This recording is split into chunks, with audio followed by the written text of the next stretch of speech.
I stood in my childhood kitchen holding the 3-layer chocolate birthday cake I had spent 6 hours making from scratch, watching my mother blow out 60 pink candles, while our entire extended family gathered around the dining table. When my cousin Sarah asked what Mom wished for, she looked directly at me with those cold blue eyes I knew so well and declared loudly enough for all 23 relatives to hear that her perfect birthday gift would be me leaving her life forever and never coming back. The room fell completely silent except for the grandfather clock ticking in the hallway. I carefully set down the cake, walked upstairs to my temporary bedroom, and began methodically packing my suitcases, while guests whispered frantically below. Within 6 hours, I was executing a plan that would permanently change everything. The silence after my mother Carol's declaration felt like a physical weight pressing against my chest. I climbed those familiar wooden stairs for what I somehow knew would be the final time, each step creaking in the same pattern I remembered from childhood. My temporary bedroom looked exactly as I had left it that morning, with my divorce papers stacked neatly on the nightstand and my few belongings arranged carefully in the closet I had organized just 2 weeks earlier. As I pulled my largest suitcase from under the bed, my hand brushed against something small and hard, taped beneath the wooden frame. I knelt down and discovered a tiny recording device, no bigger than a button, with a blinking red light indicating it was actively capturing sound. My blood turned ice cold as I systematically searched the room and found 3 more identical devices hidden behind picture frames, inside the lamp base, and even tucked into the heating vent. Carol appeared in my doorway without knocking, her arms crossed and her mouth set in that familiar thin line that meant she was preparing for battle. She wore the same floral dress she had chosen for her birthday celebration, but now it seemed less festive and more like armor designed to project innocence while she launched her attack. "Where do you think you are going, Jackie?" she demanded, stepping into my space without invitation. "You cannot just run away because your feelings got hurt over a little joke." I held up the recording devices in my palm, watching her face change from confident to shocked to cornered in the span of 3 seconds. "Explain these, Mom. Explain why you have been secretly recording my private conversations in the bedroom you offered me after my divorce." Carol's carefully constructed mask slipped completely. Her shoulders straightened defensively, and her voice took on the sharp edge I remembered from every childhood argument. "Those are for your own protection, Jackie. You've been acting unstable since your divorce, making poor financial decisions, and saying things that worry me about your mental state. I needed documentation in case something happened, and I had to prove you were not thinking clearly." "Documentation for what exactly?" I pressed, continuing to pack while she talked, refusing to give her the emotional reaction she clearly expected. "For the inheritance discussions." She admitted the words tumbling out faster than she could control them. "Your father left you far too much in his will, and frankly, I do not think you are emotionally stable enough to handle that kind of responsibility right now. These recordings prove that you have been talking to yourself, crying at all hours, and making impulsive decisions that show poor judgment." The betrayal hit me like a physical blow. She had invited me to stay with her after my divorce, offering comfort and support during the most vulnerable period of my life, only to use my grief and stress as evidence against my character. Every private phone call with my therapist, every moment of crying over my failed marriage, every conversation with friends about rebuilding my life had been captured and cataloged as ammunition for her legal strategy. So this birthday humiliation was planned. I said the pieces clicking into place with devastating clarity. You wanted witnesses to see me react poorly so you could add emotional instability to your case. Carol lifted her chin defiantly. "You brought this on yourself, Jackie. If you had just accepted a smaller portion of the inheritance gracefully, instead of questioning every decision I make, none of this would be necessary. But you always have to challenge me just like you did with your father. I pulled out my phone and called my sister-in-law Beth, who worked as a real estate agent in our small Ohio town. She answered on the second ring, probably curious about why I was calling during Carol's birthday celebration. "Beth, I need you to list the lake house immediately," I said, watching my mother's face turn pale. "Tonight, if possible. I want it on the market first thing Monday morning." "Jackie, what's going on?" Beth asked, her professional training kicking in despite her obvious confusion. "Are you sure you want to sell that property? Has been in your family for 30 years. "I inherited it legally from Dad," I replied, never breaking eye contact with Carol. "It is mine to sell, and I want it gone as quickly as possible. Price it to move fast." Carol lunged forward and tried to grab my phone, but I stepped away smoothly. The sounds of our relatives talking and laughing drifted up from the dining room below, completely unaware that the family dynamic they thought they knew was crumbling just one floor above their heads. "You cannot sell that house," Carol hissed. "That is where I spend every summer. That is where your father proposed to me. You are being vindictive and cruel." "I am being practical," I corrected, zipping my suitcase closed with finality. "You said your perfect birthday gift would be me leaving your life forever. I'm simply making sure I have the resources to grant that wish properly."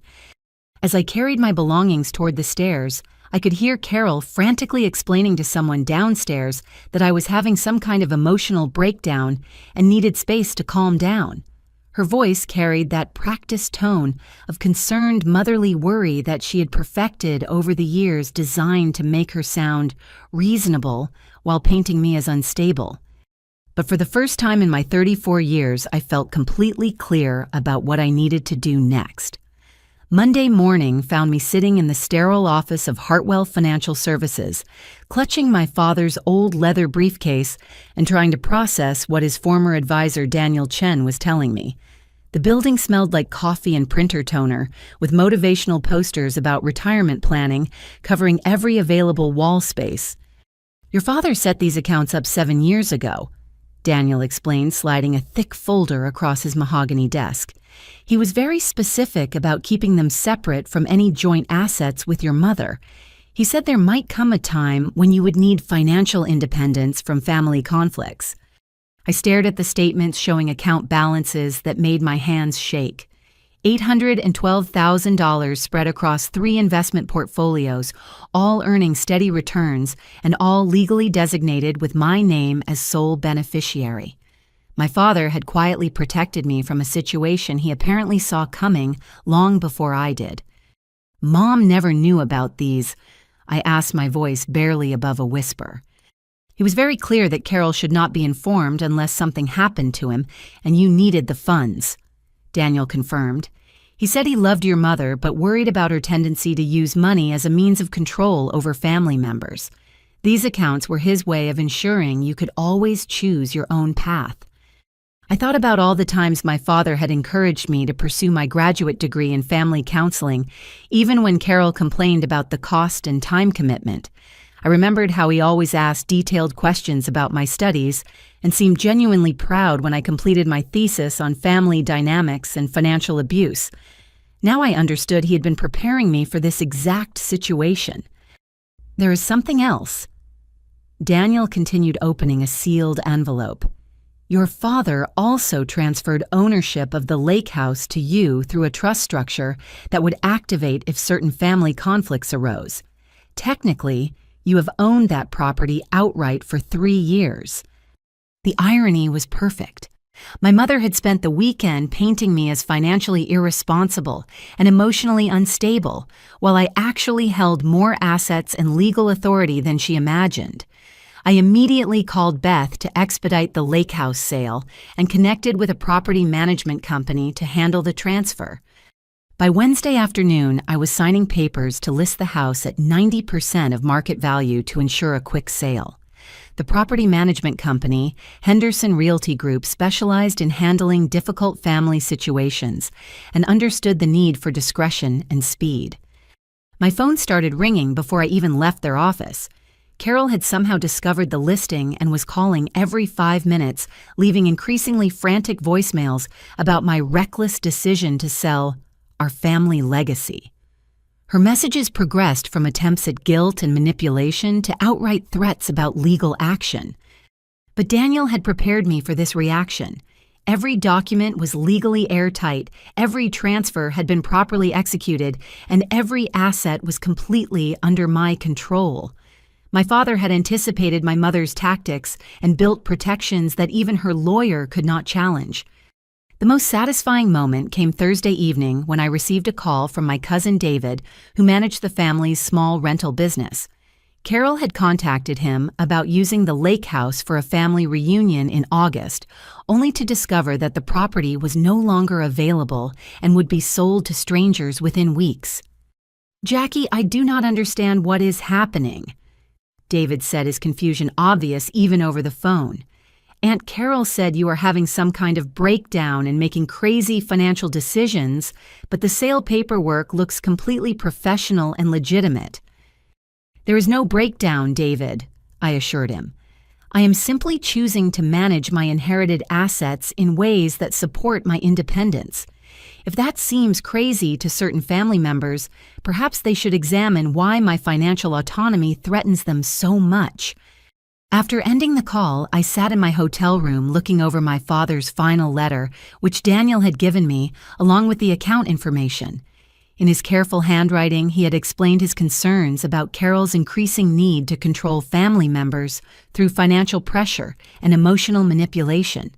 He wrote about watching her systematically isolate me from other relatives by sharing twisted versions of my private struggles and painting me as ungrateful and difficult. "My greatest fear," his letter concluded, "is that your mother will use my death as an opportunity to consolidate power over everyone she believes she can control. These accounts are my promise that you will always have the means to choose love over obligation, authenticity over peacekeeping, and your own happiness over family politics." As I folded the letter carefully and placed it back in the briefcase, I realized my father had given me something more valuable than money.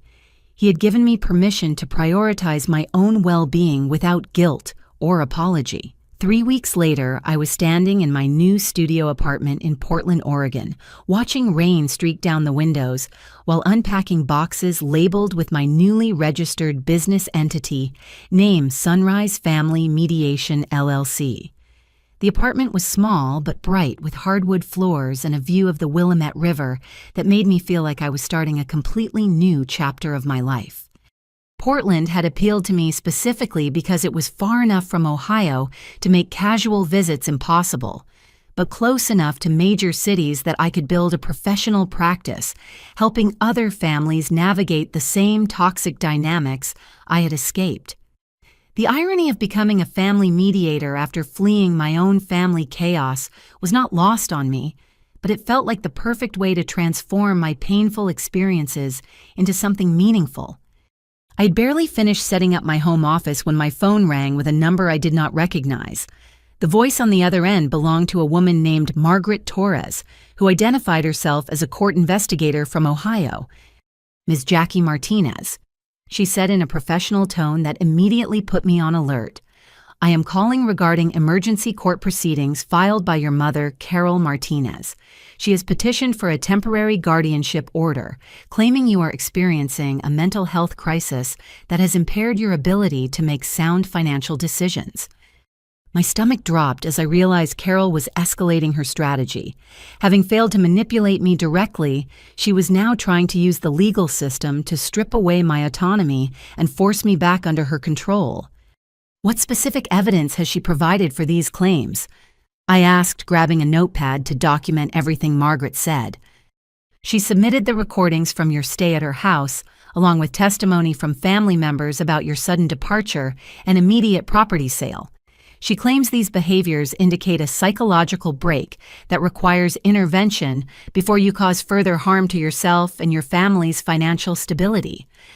I would like to schedule a meeting to provide context for those recordings and evidence of my current mental state," I replied, keeping my voice steady despite the anger burning in my chest.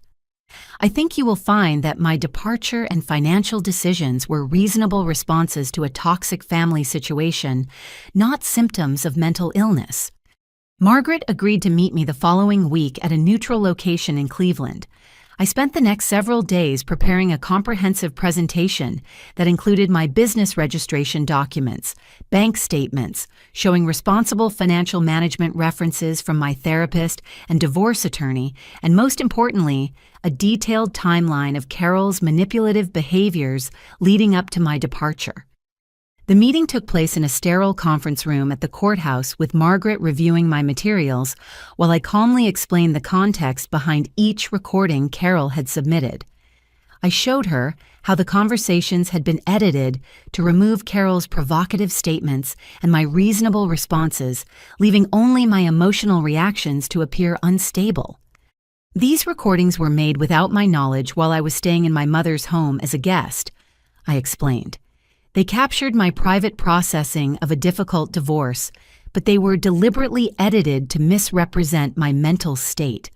I can provide testimony from my therapist confirming that my emotional responses were completely normal for someone navigating major life transitions. Margaret's expression grew increasingly skeptical as she reviewed Carol's evidence against my comprehensive documentation. When I showed her the property transfer documents proving my father had legally designated me as the lake house owner years earlier, her eyebrows raised significantly. "So, your mother filed for guardianship partly based on your sale of property that you have legally owned for 3 years?" she asked. "Correct. She also failed to mention that she was secretly recording me to build a case for removing me from my inheritance, or that her birthday declaration about wanting me out of her life was witnessed by 23 family members." The investigation took another 2 weeks, during which Margaret interviewed several family members and reviewed financial records from both sides. The results were devastating for Carol's case and vindicating for my decision to establish independence. Not only did Margaret dismiss the guardianship petition, but she filed a report recommending that Carol be investigated for potential financial abuse and fraudulent court filings. The court issued a temporary restraining order, preventing Carol from contacting me directly or making additional legal claims without substantial evidence. The most satisfying part of the entire process was receiving copies of Margaret's interviews with family members.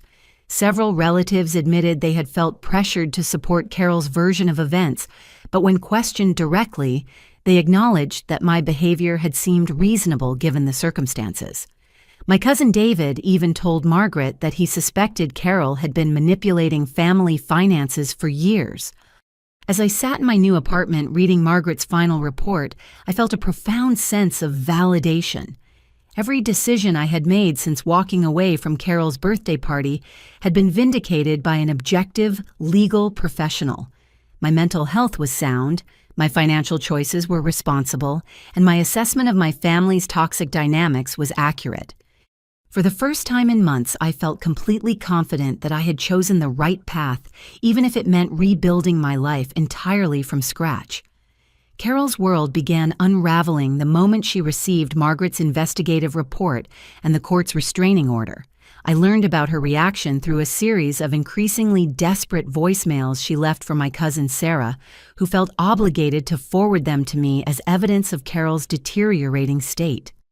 In the first message, Carol ranted about corrupt court systems and investigators who obviously did not understand family dynamics. By the third message, recorded just 2 days later, she was sobbing about losing her only daughter and not understanding how everything had gone so wrong so quickly. The transformation from manipulative authority figure to confused victim would have been heartbreaking if I had not lived through years of her calculated cruelty. The turning point came when Carol decided to search through my father's personal belongings for anything that might support her legal case. She had avoided cleaning out his desk since his death 18 months earlier, but desperation finally drove her to tackle the painful task of sorting through his papers and personal effects. Hidden in the back corner of the desk's bottom drawer, she discovered a small brass key attached to a safety deposit box receipt from First National Bank. The box number matched no records Carol had ever seen, and the rental fees had been automatically deducted from one of my father's personal accounts that she had assumed contained only minimal amounts. When she visited the bank with proper documentation proving her status as his widow, the contents of the safety deposit box shattered her understanding of her marriage and her husband's final months. Inside was a sealed envelope addressed to Carol in my father's handwriting, along with copies of all the financial documents that had established my independence fund and property transfers. The letter was 12 pages long and written in the careful, thoughtful style my father had always used for important communications. He explained his growing concerns about Carol's need to control family members through financial pressure and emotional manipulation. He documented specific incidents where she had used money to force relatives into compliance with her wishes, including threatening to withhold college funding from David's daughter, unless he sided with Carol in a family dispute. Most devastating for Carol was my father's detailed account of her secret gambling addiction, which had cost their family nearly $40,000 over 5 years. He wrote about discovering her online poker accounts, her hidden credit card debts, and her pattern of borrowing money from relatives under false pretenses to cover her losses. "I love you, Carol." The letter concluded, "But I cannot allow your need for control and your financial problems to destroy our daughter's future. Jackie deserves the opportunity to build a life free from manipulation and emotional blackmail. These accounts and property transfers are my way of ensuring that our family's toxic patterns end with my generation." Carol called Sarah immediately after reading the letter, her voice shaky and defeated, in a way none of us had ever heard before. Sarah later told me that Carol kept repeating that she never realized her husband saw her behavior as manipulative, insisting that everything she did was motivated by love and concern for family unity. "He thought I was manipulating people." Carol sobbed into the phone. "He thought I was some kind of monster who enjoyed hurting her own family. How could he believe that about me? How could he protect Jackie from me like I was some kind of threat?" But even in her moment of revelation, Carol could not resist attempting to manipulate the situation to her advantage. She began calling extended family members to share selective portions of the letter, emphasizing my father's expressions of love for her, while omitting his specific concerns about her behavior. She told my Aunt Susan that my father had been confused in his final months and probably influenced by my constant complaining about family dynamics. She suggested to my cousin David that the gambling references were exaggerated and taken out of context. She even attempted to convince my brother Mark that the letter was evidence of my father's declining mental state, rather than legitimate concerns about her conduct. The problem with Carol's strategy was that Margaret's investigation had already alerted family members to the pattern of manipulation Carol typically employed. Instead of accepting her explanations, at face value, relatives began comparing notes and asking more detailed questions about the letter's contents and Carol's financial history.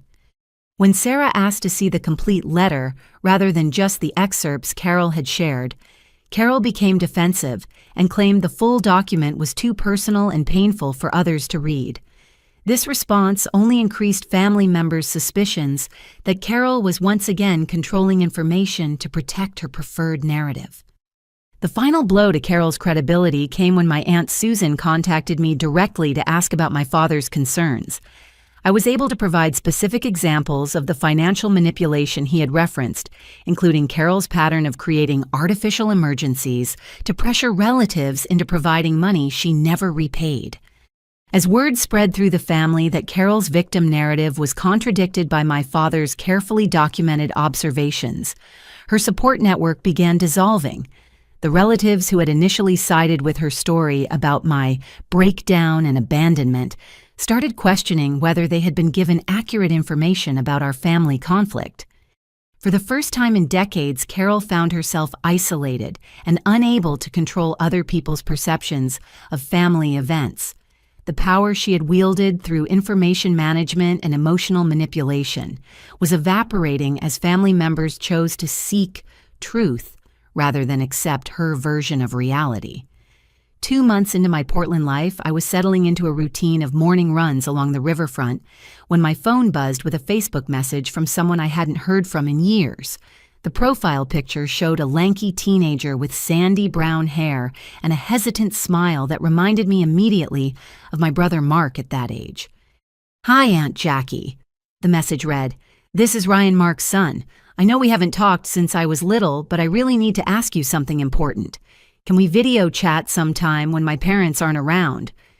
Ryan was now 17, a senior in high school, who I remembered as a curious kid who always asked thoughtful questions during family gatherings. I hadn't seen him since my father's funeral, where he had seemed unusually withdrawn and anxious for a teenager dealing with normal grief. We arranged to connect that evening while his parents were at their weekly bowling league. When his face appeared on my laptop screen, I was struck by how much he resembled Mark, but with an underlying tension that seemed far too mature for his age. "Aunt Jackie, I need to tell you something about Grandma Carol."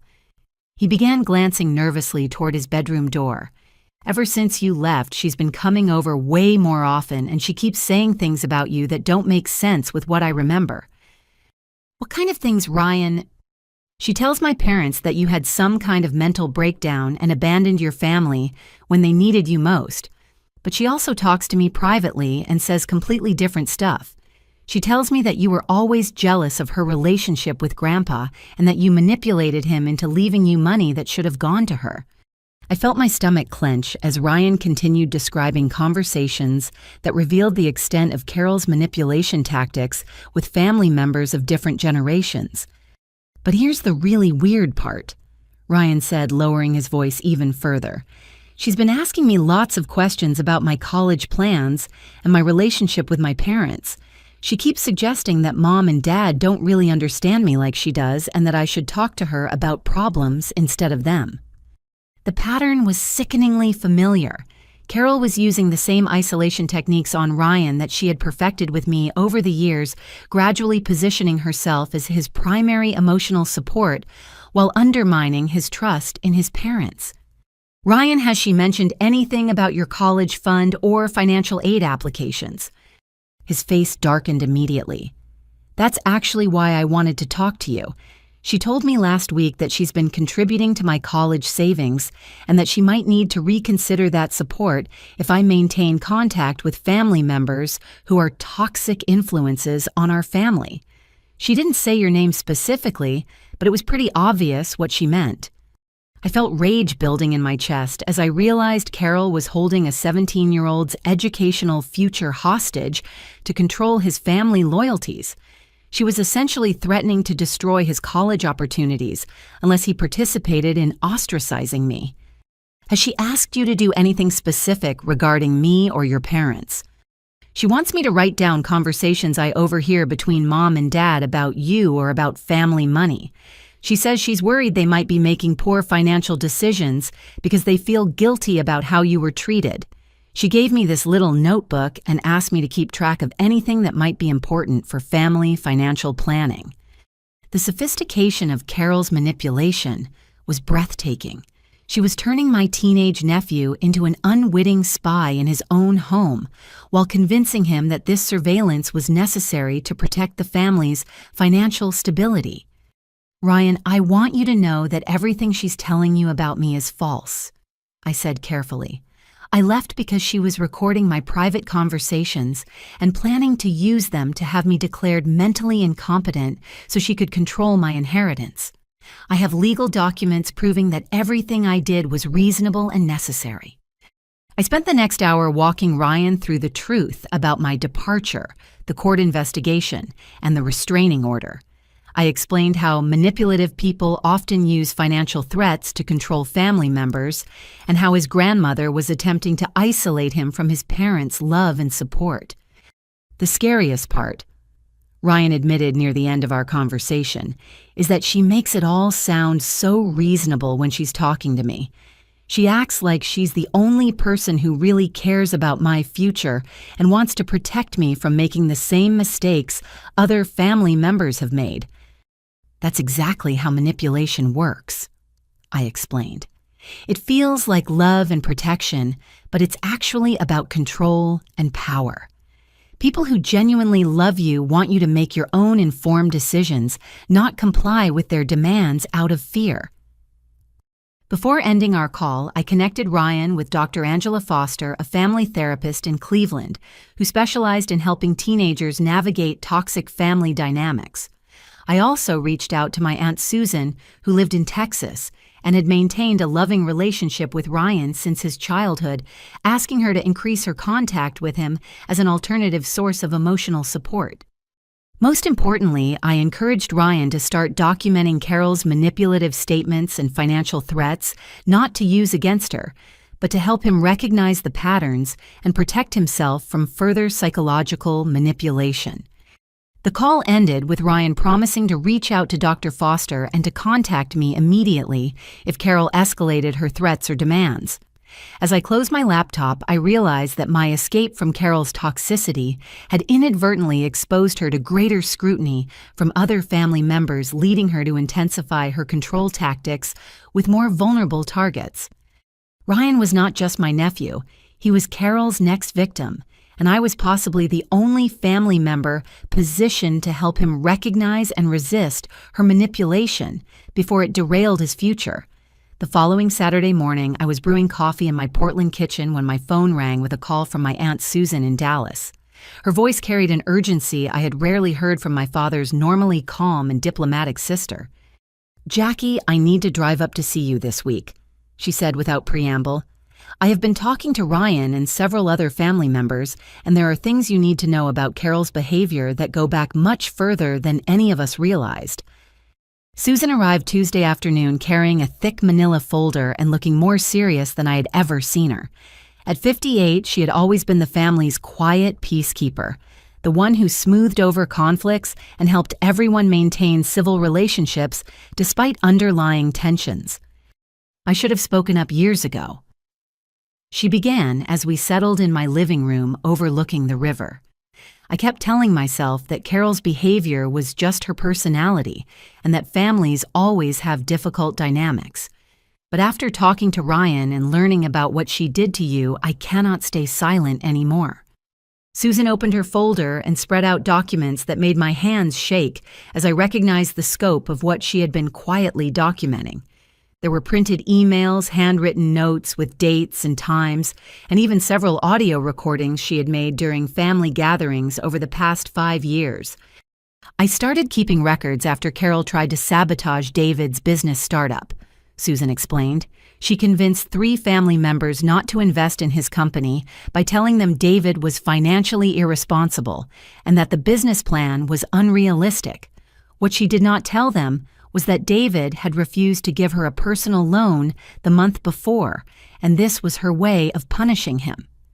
The emails Susan showed me contained conversations between Carol and various relatives, where she systematically shared distorted information about David's finances, his marriage, and his business capabilities. She had painted him as unstable and unreliable, using carefully selected facts taken out of context to support her character assassination. David's company failed partly because he could not secure adequate startup funding, Susan continued. Carol's sabotage cost him at least $60,000 in potential family investment, which might have been enough to keep the business viable through its first difficult year. But David's situation was only the beginning of what Susan had documented. She had recordings of Carol admitting that she enjoyed teaching lessons to family members who challenged her authority. In one particularly damaging audio clip, Carol could be heard laughing about how she had convinced Mark and his wife that I was jealous of their marriage and trying to create problems between them. "Listen to this," Susan said, playing a recording from my cousin Beth's wedding reception 2 years earlier. Carol's voice was clear and unmistakable as she spoke to a group of relatives near the bar. "Jackie has always been jealous of anyone who has what she wants," Carol said in the recording. "She could not keep her own marriage together, so now she wants to interfere with everyone else's happiness. Mark and his wife need to be very careful about how much personal information they share with her." I felt sick listening to my mother systematically poisoning my relationships with family members by attributing motives and behaviors to me that existed only in her imagination. Susan fast-forwarded to another section where Carol discussed her strategy for managing family dynamics. The key is to make sure information flows through me. Carol explained to someone whose voice I could not identify. If people talk directly to each other without me involved, they might compare notes and realize that I have given them different versions of the same story. As long as I control who knows what, I can prevent the kind of conflicts that tear families apart. The irony was stunning. Carol was describing her technique for creating and managing conflicts while presenting herself as the person working to prevent them. She was the puppet master pulling strings to create drama, then positioning herself as the wise mediator who could restore peace. "There's more," Susan said, pulling out a notebook filled with her careful handwriting. "I have been tracking her financial requests from family members. In the past 3 years, she has borrowed money from 6 different relatives under various pretenses, and she has not repaid any of them." The list was staggering. Carol had requested emergency funds from Mark when she claimed her roof needed urgent repairs, borrowed money from David for what she said was a medical expense, and asked Susan for help with car repairs that apparently never happened. The total amount exceeded $50,000 across multiple family members who had never discussed these loans with each other. "She always makes the requests sound urgent and temporary," Susan explained. "She provides just enough detail to sound credible, but she never offers documentation or follow-up information. And she always asks people not to mention the loans to other family members because she feels embarrassed about needing help." The pattern was sophisticated and deliberate.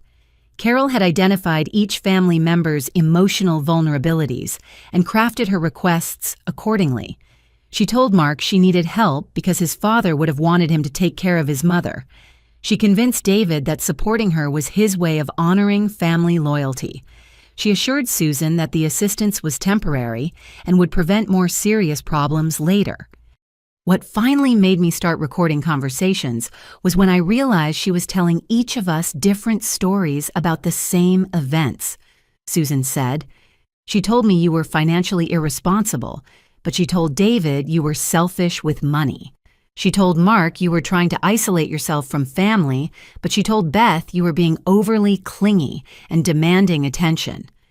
As Susan continued sharing her documentation, I began to understand that my departure had not caused Carol's manipulative behavior. It had simply exposed patterns that had been operating for years. My escape had disrupted her ability to control information flow and manage different family members' perceptions of reality. "The other relatives are starting to compare notes," Susan concluded. "David called me after talking to Ryan, and he is furious about how Carol sabotaged his business. Mark is questioning why his mother has been so involved in his family's financial decisions. Even Beth is starting to remember conversations that did not make sense at the time." Susan's documentation provided the evidence needed to demonstrate that Carol's manipulation of me was part of a larger pattern of abusive behavior toward multiple family members. More importantly, it showed that several relatives were ready to work together to protect Ryan and hold Carol accountable for her destructive actions. For the first time since leaving Ohio, I felt like I was not alone in recognizing the truth about my family's dynamics. My consulting practice had been operating for 6 months when I received an invitation to speak at Portland's Family Business Network quarterly meeting. The topic was navigating family conflicts in business settings, and the organizer had specifically requested someone with both professional training in family mediation and personal experience with complex family dynamics. The presentation went better than I had anticipated. My approach of combining academic research with real-world applications resonated with an audience of business owners who were struggling to maintain professional relationships while managing family tensions.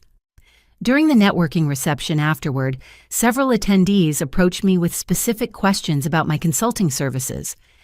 The most intriguing conversation was with Amanda Richardson, a poised woman in her early 40s, who introduced herself as CEO of Richardson Family Mediation Services.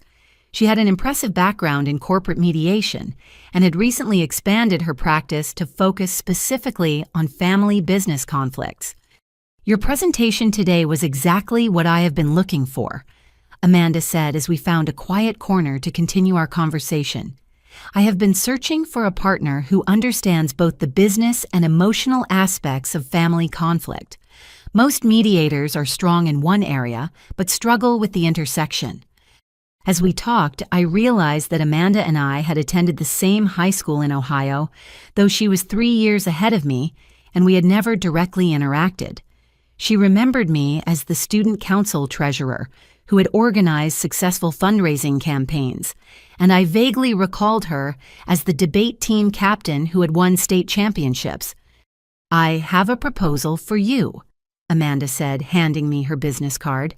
"I am bidding on a contract with a major family foundation that owns several businesses across the Pacific Northwest. They need a comprehensive mediation team to help resolve conflicts between family members who serve on various boards of directors. The contract is worth $200,000 over 18 months. The opportunity was exactly what I had hoped to build toward, but much sooner than I had expected. Amanda explained that her firm had the corporate mediation expertise, but they lacked someone with specific training in family psychology and toxic relationship patterns.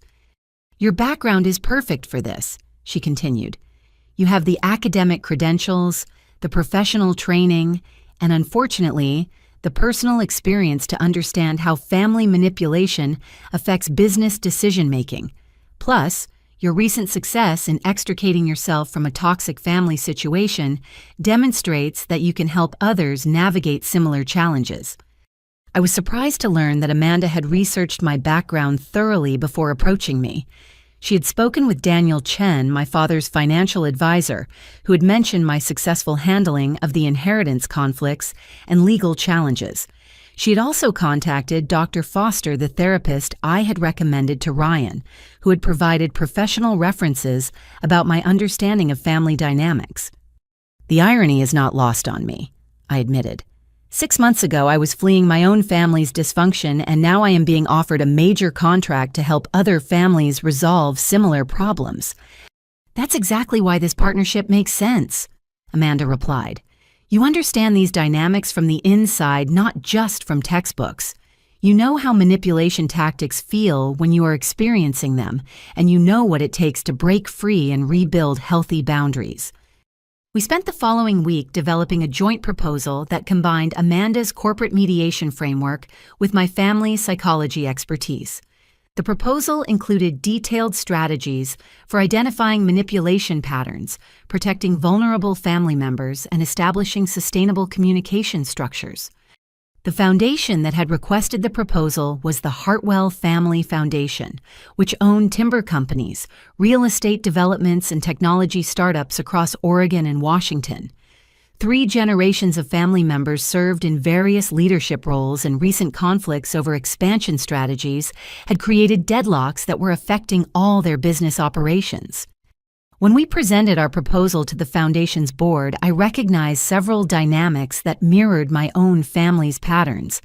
There was an older generation matriarch who controlled information flow between family members, younger family members who felt excluded from decision-making processes, and business decisions that were being influenced more by personal relationships than by financial considerations.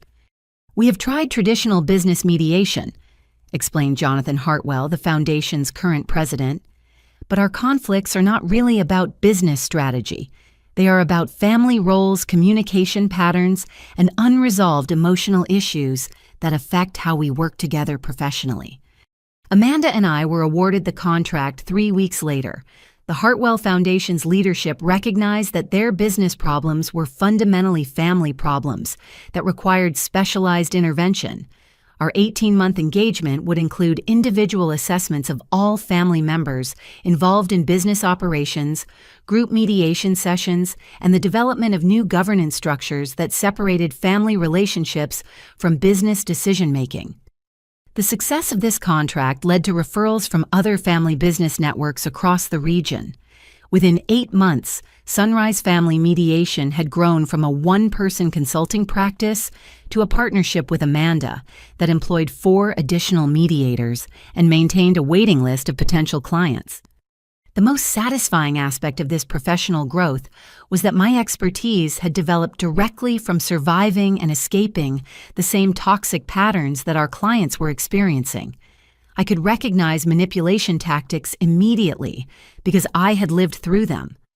I could help family members establish healthy boundaries because I had learned to enforce my own. I could guide people toward financial and emotional independence because I had successfully achieved both. My business success became a source of validation that my decision to leave my family had been not only necessary for my own well-being, but it also created opportunities to help dozens of other families avoid the destruction I had experienced. The pain Carol had caused me was being transformed into healing and empowerment for other people facing similar challenges. It was a humid Saturday afternoon in late July when my phone rang with a call from my brother Mark. I was reviewing case files for upcoming mediation sessions when I saw his name on the caller ID and felt the familiar knot of anxiety that came with any unexpected contact from Ohio. "Jackie, I need to tell you something," Mark said, his voice strained in a way I had never heard before. "Mom collapsed at David's barbecue this afternoon. She's in the hospital and the doctors think she had a heart attack." The news hit me like a physical blow despite everything that had happened between Carol and me over the past year. Whatever our conflicts, she was still my mother, and the thought of her suffering alone in a hospital room made my chest tighten with complicated emotions. "Is she stable?" I asked, setting aside my work materials and focusing completely on Mark's update. "The doctors say she is out of immediate danger, but they want to keep her for several days for monitoring and tests. Jackie, I know things between you two have been really difficult, but I thought you should know what happened." Mark went on to explain that Carol had been hosting her usual summer barbecue when she suddenly complained of chest pains and difficulty breathing. The paramedics had arrived within minutes, but she had been unconscious by the time they loaded her into the ambulance. "Was there anything specific that might have triggered this?" I asked, though I suspected I already knew the answer. "She's been under a lot of stress lately," Mark admitted. "She's been obsessing about the family conflicts and spending hours every day calling relatives to discuss what happened between you two. Susan told her last week that several family members have been questioning Mom's version of events, and I think that really upset her." The irony was devastating. Carol's desperate attempts to control the family narrative after my departure had created exactly the kind of scrutiny and pressure that she had always tried to avoid. Her manipulative tactics were being exposed, her financial schemes were being discovered, and her authority over family dynamics was crumbling, precisely because she could not accept losing control over one family member. "I know this is complicated for you," Mark continued, "but I wanted to give you the option to decide what feels right. No one expects you to drop everything and rush back here, but if you want to visit or call the hospital, I can give you the information." I spent the next 2 hours walking along the Willamette River, processing the conflicting emotions that Carol's medical crisis had triggered. Part of me felt genuine concern for her physical well-being and sadness about the circumstances that had led to such extreme stress. But another part of me recognized that this health crisis might become yet another opportunity for Carol to manipulate family dynamics and generate sympathy for her victim narrative. That evening, I called Mercy General Hospital and asked to speak with Carol's nurse. The woman who answered, Jennifer Walsh, had a kind but professional voice that immediately put me at ease. "I'm calling about my mother, Carol Martinez," I explained. "I live out of state, and I wanted to check on her condition and see if there is anything I should know about her care." "Are you the daughter who lives in Oregon?" Jennifer asked. "Your mother has mentioned you several times since she was admitted." "What has she said?" There was a pause before Jennifer responded, and I could hear her choosing her words carefully. "She has been quite emotional about family relationships and seems very distressed about conflicts with various family members.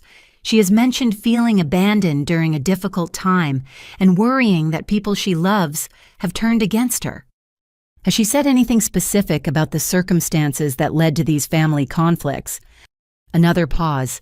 Ms. Martinez, I probably should not share details about patient conversations, but your mother did say some things that concerned me about her understanding of recent family events. She seems to believe that you left Ohio because of a mental health crisis, and she has expressed guilt about not recognizing the severity of your condition. The manipulation was continuing even from a hospital bed. Carol was positioning herself as the concerned mother who had failed to protect her mentally ill daughter rather than acknowledging her role in creating the family conflict through deliberate manipulation and emotional abuse. But then Jennifer's voice took on a different tone. However, I should mention that your mother has also made some statements that seem inconsistent with the story she tells visitors. When she was heavily medicated after the procedure, she said some things about feeling jealous of your relationship with your father and regretting how she had treated you over the years. I felt my heart rate spike as I realized that Carol's medical vulnerability had led her to reveal truths she would never admit under normal circumstances. What specifically did she say? She talked about being jealous because your father always seemed prouder of you than of her, and she admitted that she had tried to drive you away because your relationship with him made her feel excluded. She said she realized too late that she had destroyed her relationship with her daughter because she could not handle sharing your father's attention. This confession was everything I had suspected but never had confirmed. Carol's cruelty toward me had been motivated not by legitimate concerns about my behavior or choices, but by jealousy over my close relationship with my father and resentment about feeling less important to him than I was. Ms. Martinez. Jennifer continued, I am documenting these conversations in your mother's medical record because they may be relevant to her psychological state and recovery process. I wanted you to know because she has been asking the staff to contact you, but she has also been telling visitors that you are avoiding her during her time of need. The truth was finally emerging, but only because Carol's medical crisis had temporarily stripped away her ability to maintain her carefully constructed public persona. Under the influence of medication and physical stress, she was revealing the real motivations behind years of manipulative behavior. As I ended the call with Jennifer, I realized that I was facing a decision that would define the next phase of my relationship with my family. I could use Carol's vulnerability as an opportunity for reconciliation, or I could maintain my boundaries while she was too weak to engage in her usual manipulation tactics. Either choice would come with consequences, but for the first time in our relationship, I would be making that decision from a position of strength rather than fear. After 3 days of internal debate, I decided to fly back to Ohio to visit Carol in the hospital. My decision was motivated not by guilt or family pressure, but by a desire to see for myself whether her medical crisis had created genuine opportunities for honesty and healing between us. I booked a red-eye flight that would arrive Thursday morning and planned to return to Portland by Sunday evening. The trip would be brief but sufficient to assess Carol's condition and determine whether she was capable of engaging in authentic conversation about our relationship. Amanda offered to handle my mediation appointments, and I arranged for Ryan to pick me up at the Cleveland airport. During the 2-hour drive to the hospital, Ryan updated me on Carol's condition and the family dynamics that had emerged during her hospitalization. She keeps asking everyone to call you, Ryan explained as we navigated morning traffic. But she also keeps telling visitors that you are probably too busy with your new life to care about your sick mother. It's like she wants you here, but she also wants to make sure everyone knows that you are not here. The manipulation was predictable, but I felt better prepared to handle it after months of professional training in recognizing and responding to toxic relationship patterns. I knew Carol would attempt to use her illness to generate sympathy while simultaneously punishing me for establishing independence. When we arrived at Mercy General, I asked Ryan to wait in the lobby while I visited Carol alone. I wanted our initial interaction to be private without an audience that might encourage her to perform for others rather than engage authentically with me. Carol's room was on the cardiac unit's 3rd floor, and she was awake when I arrived. Though she looked smaller and more fragile than I had ever seen her. Her hair was uncombed, her face was pale without makeup, and the hospital equipment surrounding her bed made her appear vulnerable in a way that triggered unexpected protective instincts. Jackie. she said, her voice barely above a whisper. "I was not sure you would come." "I wanted to see how you are doing," I replied, taking a seat in the visitor's chair but maintaining physical distance. "The doctors say you are stable, which is a relief. I have been thinking about a lot of things while I have been lying here." Carol continued, tears beginning to form in her eyes. "I think maybe I have not been the mother you needed me to be."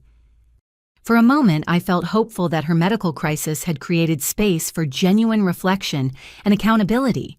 But then I heard voices approaching in the hallway outside her room, and Carol's expression shifted subtly as she prepared for an audience. My Aunt Susan entered the room, followed by two women I recognized from Carol's church group. Their faces showed a mixture of surprise and relief at seeing me, as if my presence confirmed that family healing was possible, despite recent conflicts. "Oh, Jackie, thank goodness you came," said Barbara, one of Carol's longtime friends.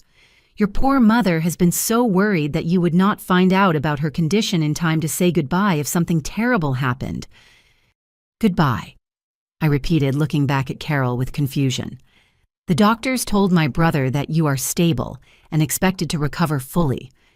Carol's eyes flickered with something that looked like annoyance before she responded. "Well, of course I am feeling better now that my daughter is here.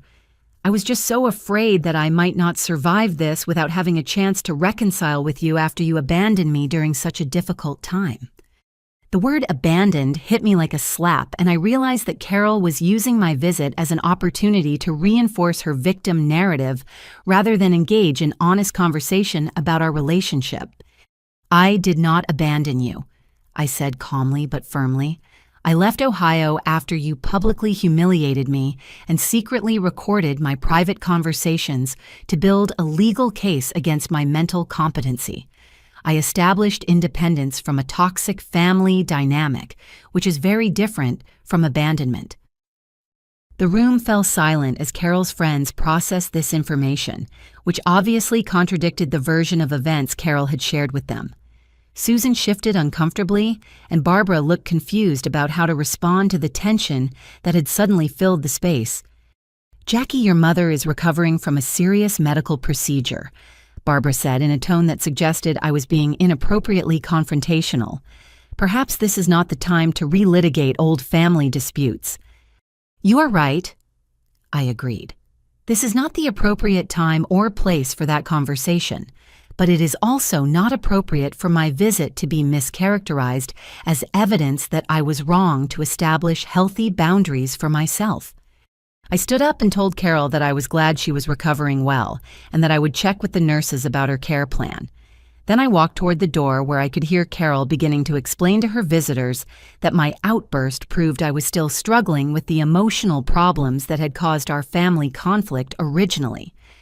The manipulation was so practiced and smooth that I almost admired its efficiency. Within minutes, Carol had transformed my visit from a gesture of concern into evidence supporting her portrayal of me as unstable and cruel. She was using her illness not to create opportunities for healing, but to reinforce the same toxic patterns that had driven me away in the first place. As I walked back toward the lobby to find Ryan, I felt a profound sense of clarity about my decision to maintain boundaries with Carol, regardless of her medical condition. Her physical vulnerability had not created emotional growth or genuine remorse. Instead, it had simply provided her with new opportunities to manipulate family dynamics while positioning herself as the victim of my supposed cruelty and abandonment. The visit had served its purpose, but not in the way I had hoped. Instead of opening doors for reconciliation, it had confirmed that Carol remained committed to her manipulative patterns, even when facing serious health challenges. The family meeting was scheduled for Saturday afternoon in the hospital's conference room, a sterile space with fluorescent lighting and chairs arranged in a circle that was supposed to encourage open communication. Carol had been moved to a regular room by then, and her doctor had cleared her to participate in what everyone assumed would be a supportive discussion about her recovery and ongoing care needs. Mark had organized the gathering, inviting extended family members to coordinate assistance during Carol's transition back home. Susan flew in from Texas, David drove down from Columbus, and even my cousin Sarah made the trip from Indianapolis with her teenage daughter, Emma. The group represented most of our close family members, many of whom had not been in the same room together since my father's funeral. I arrived early and chose a seat near the window where I could observe everyone's reactions without feeling trapped by the family dynamics. Ryan entered shortly after me, carrying a small backpack that seemed heavier than necessary for a simple family meeting. His expression was more serious than I had seen since our first video call months earlier. Carol was wheeled in by a hospital aide and positioned at what everyone assumed was the head of the circle, though she looked uncomfortable being the center of attention for medical reasons rather than social control. She wore a flowered robe that made her appear more vulnerable than authoritative, and her voice was still weak from the medications and stress of recent days. "I want to thank everyone for coming." Mark began consulting notes he had prepared about care coordination and household assistance. "The doctors say Mom should be able to go home Tuesday, but she will need help with daily activities for a few weeks while she regains her strength." The conversation proceeded normally for the first 20 minutes, with various family members volunteering to handle grocery shopping, meal preparation, and transportation, to follow up medical appointments. Carol accepted these offers graciously, while making subtle comments about being grateful that most of her family was willing to support her during difficult times. But then Ryan stood up and cleared his throat in a way that immediately commanded attention from everyone in the room. "Before we finish planning support for Grandma, I think there are some things everyone needs to hear," he said, his voice steadier than I would have expected from a 17-year-old addressing a room full of anxious adults. "I have been recording some of my conversations with Grandma over the past few months, and I think you all deserve to know what she has been saying about family members when you are not around." The room went completely silent except for the sound of Carol's sharp intake of breath. Ryan reached into his backpack and pulled out a small digital recorder, the kind students use to capture lectures, and placed it on the table in the center of our circle. "Ryan, honey, I do not think this is appropriate." Carol said, her voice suddenly stronger despite her supposed weakness. "Whatever private conversations you and I have had should stay between us, especially while I'm recovering from a serious medical procedure. These conversations are not private anymore when they involve threats about my college fund and instructions to spy on my parents." Ryan replied, his determination growing as he spoke. "Everyone needs to hear what you have been asking me to do, and what you have been saying about them behind their backs." Susan leaned forward in her chair, her expression shifting from confusion to concern. "What kind of threats, Ryan?" Instead of answering directly, Ryan pressed play on the recorder. Carol's voice filled the room with startling clarity, captured during what sounded like a private conversation in her kitchen.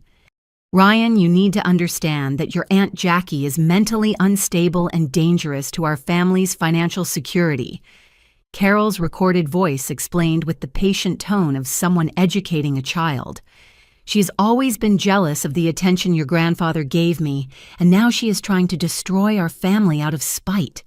If you maintain contact with her, it tells me that you do not care about family loyalty, and I will have to reconsider my contributions to your college fund."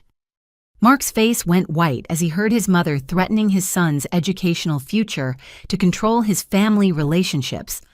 David sat back in his chair as if he had been physically struck, and Sarah's daughter, Emma, looked around the room with the wide-eyed expression of someone witnessing adult behavior that made no sense. But Ryan was not finished. He fast-forwarded to another section and played a recording that made my stomach clench with recognition. "The key to managing family conflicts," Carol's voice continued, "is making sure that different family members hear different versions of the same events. If Ryan's parents think Jackie abandoned me out of selfishness, and if Jackie's supporters think I am the victim of her mental breakdown, then no one compares notes and realizes that I am controlling the information everyone receives." The silence that followed this revelation was deafening. Carol was staring at Ryan with a mixture of fury and panic, obviously calculating how much damage these recordings could cause to her carefully maintained reputation. "There's more." Ryan said, his confidence building as he realized the impact his evidence was having on the family. She also talks about enjoying the power she has over people and admits that she lies to create conflicts between family members. The next recording was the most damaging of all. Carol's voice was clearly identifiable as she spoke to someone I could not identify, but her tone was casual and almost gleeful. "I have been borrowing money from different family members for years, and none of them discuss it with each other, because I tell them all to keep it confidential. David thinks he loaned me money for car repairs. Mark thinks it was for medical expenses, and Susan thinks it was for home maintenance. The truth is, I have been using the money for my online poker games, but they will never figure that out as long as they do not compare notes." David shot to his feet so abruptly that his chair fell backward. "You told me that money was for emergency surgery that your insurance did not cover. You made me feel guilty for hesitating to help with a medical crisis, and you were using it for gambling. And you told me the car repair story." Susan added, her voice shaking with anger. "You said you were embarrassed about needing help and asked me not to mention it to anyone else. How much money are we talking about total?" Carol tried to claim the recordings were taken out of context or edited to sound worse than they actually were, but Ryan had been thorough in his documentation. He played clip after clip of her making contradictory statements about family members, admitting to financial manipulation, and expressing satisfaction about her ability to control other people's relationships and decisions. The most devastating recording came last. Carol's voice was captured discussing her strategy for dealing with my independence and the threat it posed to her family authority. "Jackie thinks she can just walk away from family obligations and start fresh somewhere else," Carol said with unmistakable bitterness.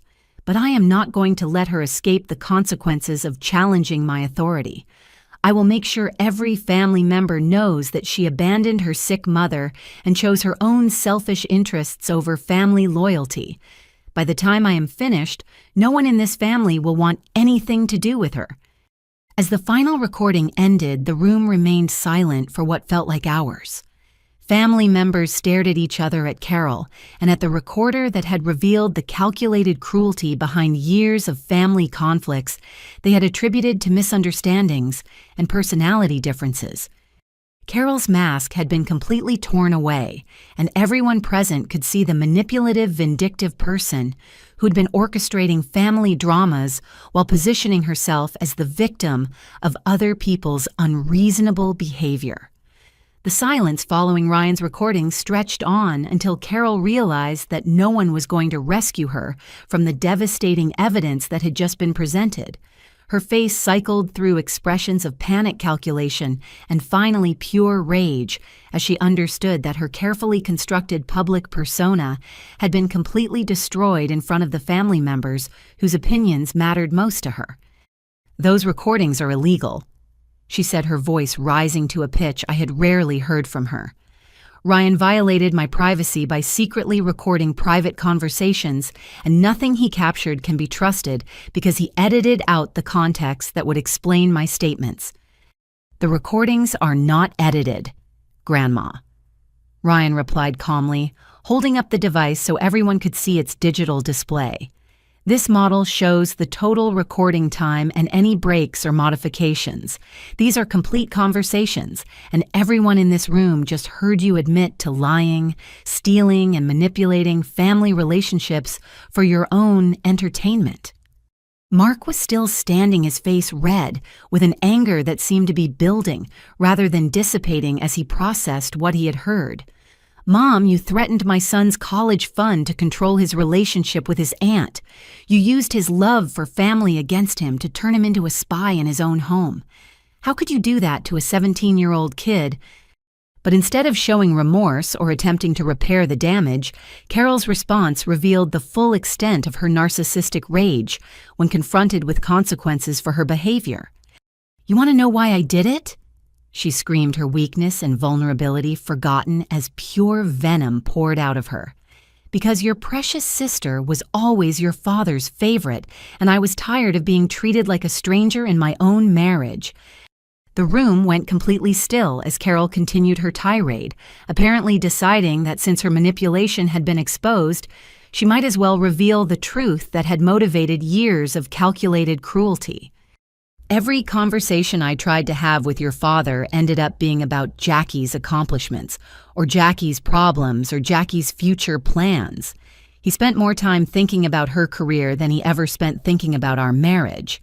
When she would visit, the two of them would talk for hours about subjects I knew nothing about, making me feel like an outsider in my own home. Susan tried to interrupt, but Carol was beyond reason, now releasing decades of suppressed resentment with the force of a dam bursting. And then he got sick, and do you know what he talked about during his final weeks? Not our 40-year marriage or the life we had built together. He talked about making sure Jackie would be protected from my jealousy. My jealousy. As if wanting my husband's attention was some kind of character flaw that made me dangerous to his precious daughter. David sat back down heavily, his expression showing the dawning realization that Carol's abuse of multiple family members had been motivated by a twisted form of competition with a dead man's memory. He told me before he died that Jackie was the child he was most proud of. Carol continued, tears streaming down her face, but her voice remaining sharp with decades of accumulated bitterness. Not you, Mark, even though you are his son. Not our successful family business or our financial stability. He said Jackie was his greatest accomplishment because she had become exactly the kind of person he had hoped to raise. The confession was devastating, not just because of what it revealed about Carol's motivations, but because of how it reframed every interaction she had had with our family since my father's death. Her cruelty toward me had been an extension of her resentment toward him, and her manipulation of other family members had been driven by a desperate need to prove that she deserved the love and attention he had given to me. So yes, I tried to drive her away, Carol admitted with a defiance that seemed to grow stronger as she spoke. Yes, I recorded her conversations and built a case to prove she was unstable.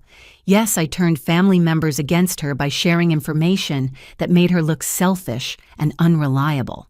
And yes, I enjoyed watching her suffer, because for once in her life, she was not getting everything handed to her on a silver platter. Mark sank into his chair as if his legs could no longer support him. Mom-Dad loved you too. He married you and built a life with you for 40 years. Jackie's relationship with him was not a competition that you lost. That is not how it felt, Carol snapped back. That is not how it felt when he would light up whenever she called, or when he would spend hours reading her college papers because he was so interested in her thoughts and opinions. That is not how it felt when his last coherent words were instructions about protecting her from me instead of expressions of love for the wife who had devoted her life to taking care of him. The room fell silent again as everyone processed the depth of Carol's resentment and the calculating nature of her revenge against both my father's memory and my current happiness. She had systematically destroyed family relationships and manipulated multiple people's lives because she could not accept that her husband had loved his daughter without loving his wife less.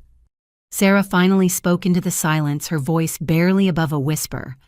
Aunt Carol Jackie was not responsible for how Uncle Robert expressed his love for you.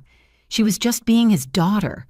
How could you punish her for having a close relationship with her father? Carol's response revealed the final piece of her psychological puzzle and the complete absence of empathy that had made her capable of such sustained cruelty. Because she got to keep his love even after he died, Carol said with chilling matter-of-factness. She got the inheritance, the property, the financial security, and the family's respect for being his favorite. I got nothing but the responsibility of being his widow and watching everyone treat his memory like he was a saint who never made any mistakes. But you chose to respond to that pain by hurting innocent people, I said quietly, speaking for the first time since the recordings had begun. You chose to destroy relationships and manipulate family members instead of processing your grief and finding healthy ways to honor both Dad's memory and your own contributions to the family. Carol turned to look at me with eyes that held no trace of motherly love or even basic human warmth. I chose to make sure you experienced some of the isolation and rejection that I lived with for years while your father treated you like you were more important than anyone else in his life. The hatred in her voice was so pure and concentrated that it actually felt like a relief to hear it expressed openly rather than disguised behind false concern and manipulative tactics. For the first time in our relationship, Carol was being completely honest about her feelings toward me, and her honesty revealed a person who was fundamentally incapable of love or genuine human connection. The aftermath of Carol's confession created a strange kind of relief in the hospital conference room, as if a poison that had been slowly contaminating our family for years had finally been identified and could now be properly addressed. But the silence also carried the weight of everyone present trying to recalculate their understanding of family history and their own relationships with each other. Mark was the first to break the quiet, pulling out his phone and scrolling through what appeared to be financial records. His expression grew increasingly grim as he reviewed information that was obviously connected to Carol's recorded admissions about borrowing money under false pretenses. "I need to share something with everyone," Mark said, his voice steady but carrying an undercurrent of barely controlled anger. "After hearing those recordings, I spent yesterday going through 5 years of bank statements and loan documentation. Mom has not just been borrowing money from family members, she has been systematically defrauding us." He pulled out a manila folder similar to the one Susan had brought to Portland months earlier, but this one contained bank statements, canceled checks, and printed emails that painted a picture of financial manipulation far more extensive than anyone had realized. "In the past 5 years, she has requested emergency financial assistance from me 7 times. Mark continued spreading documents across the conference table for everyone to examine. Each time, she provided detailed explanations about urgent expenses that required immediate help. But when I cross-referenced her stories with actual expenses and bank deposits, nothing matches up." Susan leaned forward to examine the documentation, her expression shifting from confusion to recognition to pure anger as she processed what Mark had discovered. "She told me she needed $3,000 for emergency car repairs after an accident," Mark explained, pointing to a check dated 18 months earlier. "But I called the repair shop she mentioned, and they have no record of any work done on her car during that time period. The money was deposited into her checking account and withdrawn in cash the same day." David grabbed another set of papers and found records related to his own loans to Carol. "This one shows the $6,000 I gave her for medical expenses that insurance supposedly would not cover. But look at this bank statement from the same week. The money was transferred to an online gaming account not used for any medical bills." As family members compared documentation, a pattern emerged that was even more sophisticated and calculating than the emotional manipulation Ryan had recorded. Carol had maintained detailed records of each family member's financial situation, their emotional vulnerabilities, and their past responses to requests for help. She had crafted her fraud attempts to exploit specific psychological triggers that would make each person feel guilty for hesitating to provide assistance. "She asked me for money right after Tom lost his job," Susan realized, referring to her husband's brief unemployment the previous year. "She knew we were stressed about our own finances, so she made the request sound urgent enough that refusing would have made me feel like a terrible sister. And she asked me for help during my wife's pregnancy." Mark added, "When she knew we were already worried about medical expenses and time off work. She timed the request perfectly to maximize my sense of family obligation." The total amount of fraudulent loans exceeded $63,000 across 6 family members over 5 years. But the financial damage was only part of the harm Carol had caused. Her systematic lying had created artificial stress in family relationships, forced people to make difficult financial decisions based on false information, and generated guilt and resentment that had damaged multiple marriages and friendships. "The worst part is not even the money," David said, his voice shaking with emotion. "The worst part is that she watched me stress about whether I could afford to help with her fake emergency, and she enjoyed seeing me struggle with the decision. She used my love for family against me to manipulate me into giving her money she was going to waste on gambling. Carol had remained silent during this financial reckoning, her earlier rage apparently exhausted by her brutal confession about jealousy and revenge. But her expression showed no remorse or shame about the fraud documentation being presented. If anything, she seemed annoyed that her careful planning had been discovered, rather than sorry that she had caused financial and emotional harm to multiple family members. Sarah's daughter, Emma, who was 17 like Ryan, finally spoke up from her corner chair, where she had been quietly observing the adult drama with obvious confusion and discomfort. Why would someone do this to their own family? She asked, her voice carrying the honest bewilderment of someone too young to understand the psychology behind sustained manipulation and abuse. If Grandma Carol was lonely or sad about Grandpa, why didn't she just talk to people about those feelings instead of hurting everyone? The question hung in the air because none of the adults present could provide an answer that would make sense to a teenager who had grown up in a relatively healthy family environment. Carol's behavior was fundamentally irrational and cruel, motivated by psychological patterns that were alien to people who approached relationships with empathy and good faith. Some people cannot handle emotional pain in healthy ways. I finally responded to Emma, choosing my words carefully to provide education without creating fear.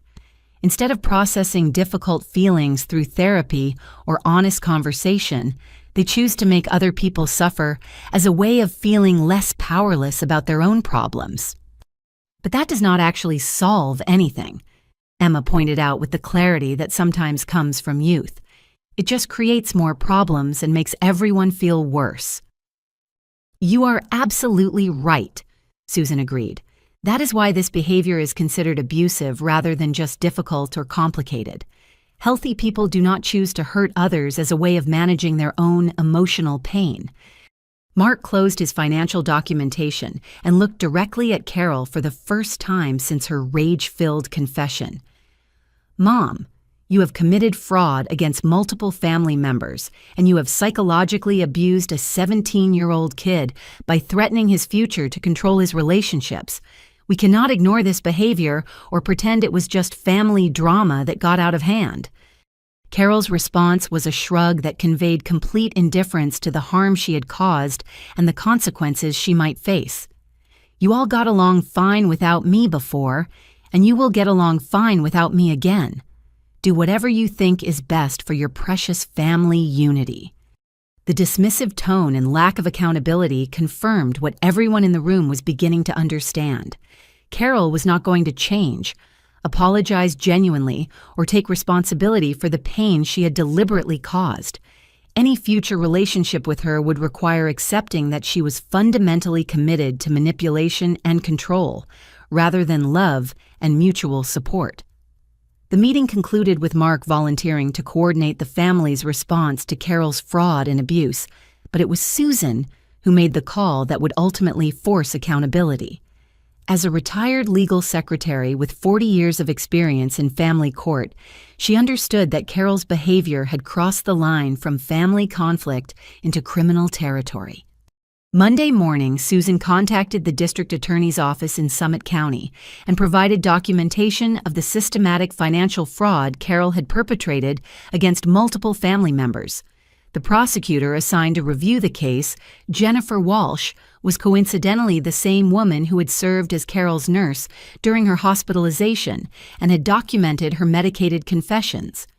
Jennifer explained that the combination of recorded admissions, bank documentation, and witness testimony created a strong case for charges of elderly abuse fraud and conspiracy to commit financial crimes. However, she also noted that prosecuting family members for financial abuse often created additional trauma for victims and rarely resulted in meaningful restitution.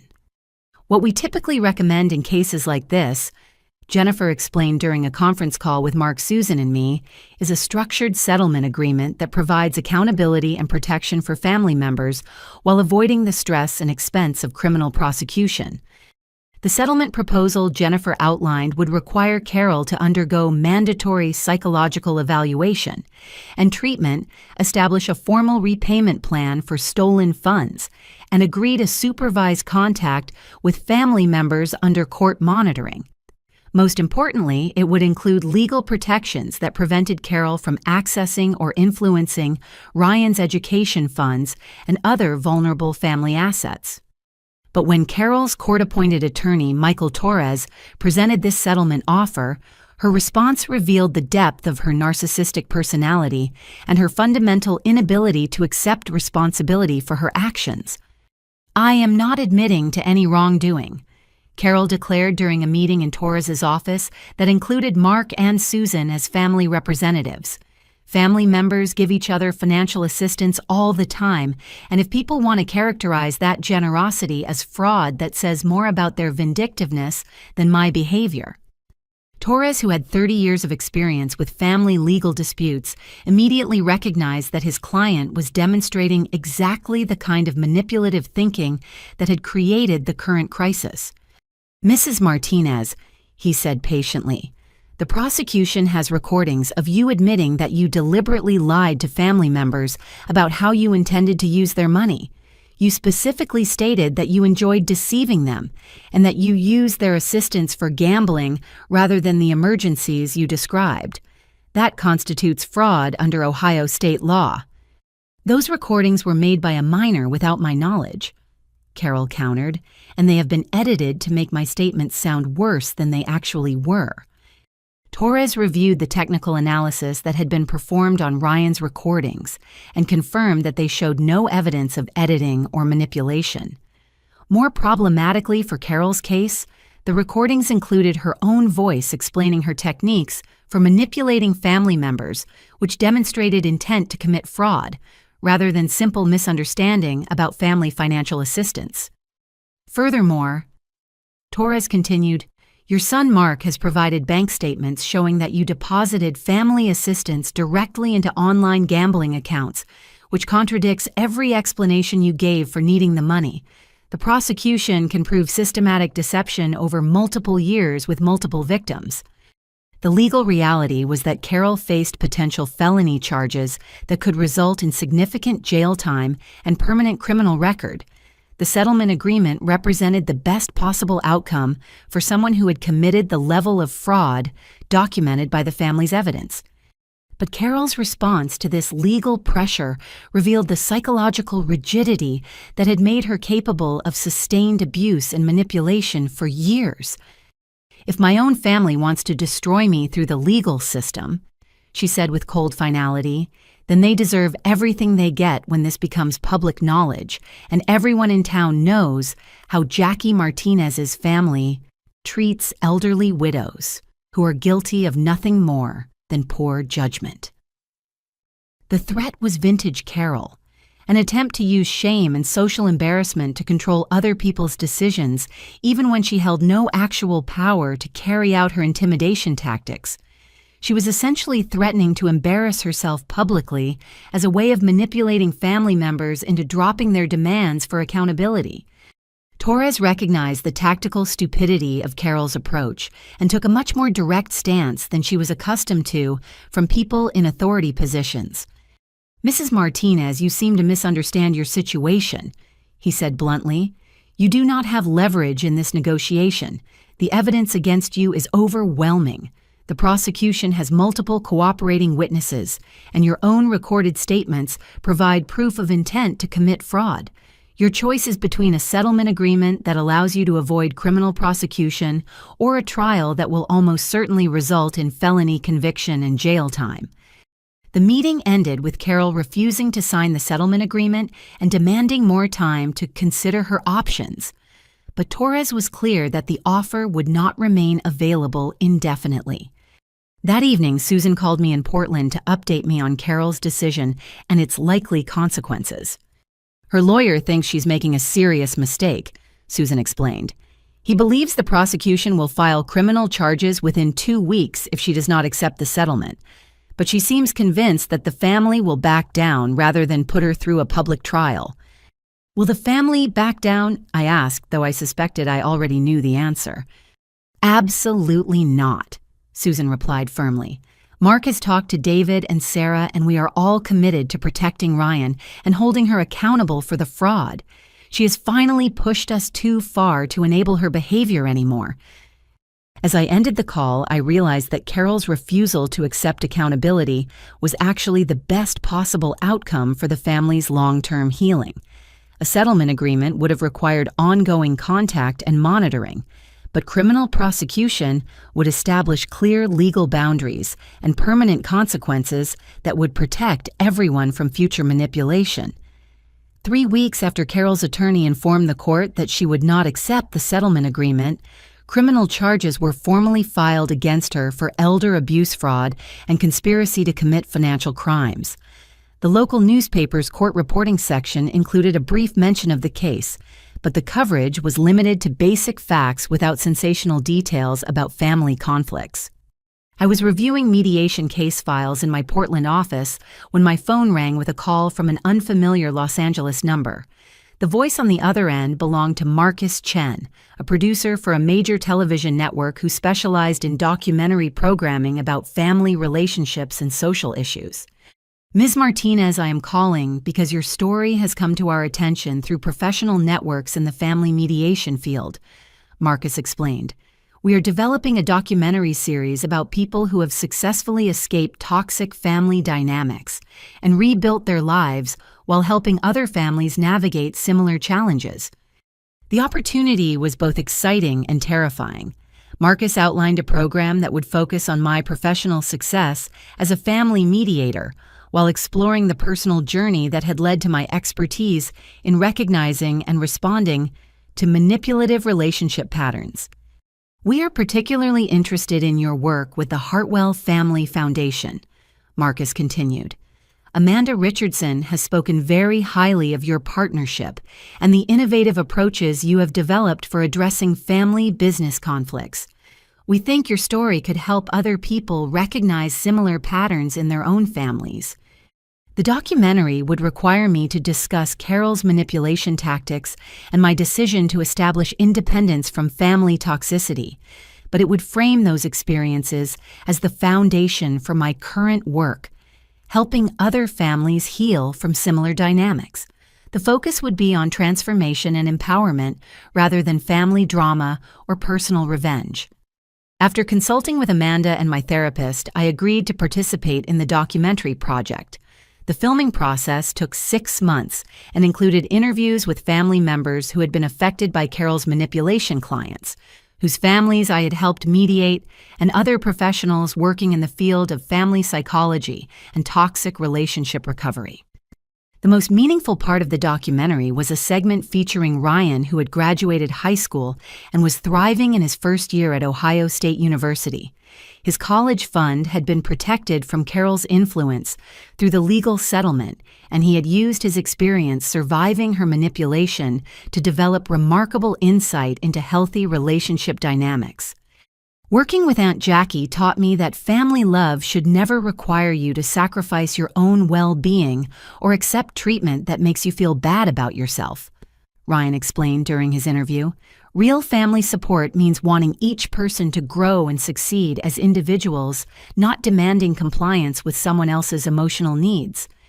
The documentary aired 9 months later and generated overwhelming response from viewers who recognized similar patterns in their own family relationships. My mediation practice, which had already expanded significantly through referrals from the Hartwell Foundation work, exploded with new client requests from across the country. Amanda and I hired 4 additional mediators and established satellite offices in Seattle and San Francisco to handle the demand for our services. We developed specialized training programs for therapists and social workers who wanted to incorporate family business mediation into their practice, and we began consulting with other professionals who worked with families escaping toxic dynamics. The most rewarding aspect of this professional growth was that every day brought opportunities to help people recognize manipulation tactics, establish healthy boundaries, and rebuild their lives free from the psychological control that had once defined their family relationships. But the personal transformation was even more significant than the professional success. Mark and his family moved to Columbus only 2 hours from my Portland office, and we began building the kind of authentic sibling relationship that had been impossible under Carol's influence. Susan became a regular visitor to Portland, and David started bringing his family for annual vacation trips that allowed our families to connect without the stress and drama that had previously defined our gatherings. Most importantly, I had learned to distinguish between family obligation and family love. The people who gathered around my dining table for holidays were there because they chose to support and enjoy each other's company, not because genetic relationships or social expectations required their presence. Ryan became a regular fixture in my home during his summer breaks, working as an intern with our mediation practice, while developing his own interest in family psychology and conflict resolution. Watching him grow into a confident young adult who could recognize and resist manipulation tactics felt like proof that breaking cycles of family dysfunction was possible and worthwhile. The most unexpected development came 18 months after the documentary aired, when I received a letter forwarded through my attorney from Carol, who was serving a suspended sentence and mandatory community service in lieu of jail time. The letter from Carol arrived on a Tuesday morning in November, almost exactly 2 years after her devastating birthday declaration that had started this entire journey. I held the envelope for several minutes before opening it, preparing myself for one final manipulation attempt or a self-serving request for reconciliation that would ignore her accountability for the harm she had caused. But when I finally read her carefully handwritten words, I was surprised to discover what appeared to be the first genuine apology Carol had ever offered for her manipulative behavior. Jackie, the letter began, I have spent the past year in court-mandated therapy learning about the psychological patterns that drove my behavior toward you and other family members. My therapist has helped me understand that my jealousy about your relationship with your father was my problem to solve, not your burden to carry. The letter continued for 3 pages, with Carol acknowledging specific manipulative tactics she had used, expressing remorse for the financial fraud that had harmed multiple family members, and taking responsibility for the emotional abuse that had driven me away from Ohio. I realize now that I spent years punishing you for having the kind of close relationship with your father that I wished I could have had with him, Carol wrote. Instead of working on my own insecurities and communication problems, I chose to destroy your happiness as a way of managing my own pain. That was cruel and unforgivable.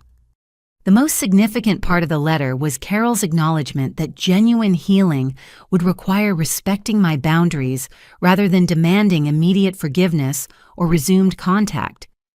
I am not asking you to trust me again or welcome me back into your life, Carol concluded. I am asking if you would consider allowing me to earn your respect over time through consistent, respectful behavior, while accepting that you have every right to maintain whatever boundaries you need to protect your own well-being. I showed the letter to my therapist, to Amanda, and to Mark before deciding how to respond. Everyone agreed that Carol's words represented a significant departure from her historical patterns of manipulation and self-justification, but they also cautioned that lasting change would need to be demonstrated through actions rather than promises. After careful consideration, I decided to respond with a letter outlining specific conditions that would be necessary for any future contact between us. These included continuing therapy, complete honesty about her past behavior, if asked, respect for my professional boundaries, and acceptance that rebuilding trust would be a gradual process that might take years. Carol's response arrived 6 weeks later, agreeing to all my conditions and providing documentation that she was maintaining regular therapy appointments and had completed financial restitution to all family members she had defrauded. We began with brief monthly phone calls during which Carol demonstrated the kinds of communication skills she had apparently learned in therapy. She asked thoughtful questions about my work and my life without demanding personal details I was not ready to share. She acknowledged family events and achievements without positioning herself as central to our celebrations. Most importantly, she accepted my boundaries without argument or attempts to negotiate for more access than I was comfortable providing. The first in-person meeting took place 8 months later when Carol flew to Portland for a carefully structured visit that included only public activities and no overnight stays in my home. She met Amanda and toured our mediation practice offices, expressing genuine pride in my professional accomplishments without claiming credit for my success or attempting to insert herself into my business relationships. The visit was not emotionally healing in any dramatic sense, but it was respectful and peaceful in a way that our relationship had never been before. Carol demonstrated that she could interact with me as an independent adult, rather than as an extension of her own emotional needs, and I discovered that I could feel compassion for her psychological struggles without accepting responsibility for managing her feelings. Our relationship today is limited, but genuine. We speak every few weeks, usually about practical matters or family news, rather than deep emotional processing. Carol attends family gatherings when invited, but she no longer attempts to control other people's relationships or manipulate group dynamics for her own benefit. The transformation has been remarkable but fragile. Carol's changed behavior appears to be the result of intensive psychological work rather than strategic manipulation, but I remain vigilant for signs that she might revert to her historical patterns if her therapy ends or if she faces new emotional stresses. Most importantly, I have learned that healing from family toxicity does not require reconciliation or forgiveness. It requires establishing boundaries that protect your well-being while remaining open to authentic change if and when it occurs. The greatest lesson from this entire experience has been understanding the difference between family obligation and family love. True family relationships are built on mutual respect, support, and genuine care for each other's happiness and growth. Genetic connections or social expectations alone cannot sustain healthy relationships if they are not supported by authentic emotional bonds and respectful behavior. Today, my dining table in Portland is often filled with people who have chosen to be part of my life because we enjoy and support each other, not because genetic relationships or social obligations require our presence. Mark and his family visit regularly. Ryan spends his summers working with our mediation practice, and Susan has become one of my closest friends and professional mentors. The family I have built through choice and mutual respect is stronger and more loving than the family I inherited through birth because it is based on authentic connection rather than fear, obligation, or emotional manipulation.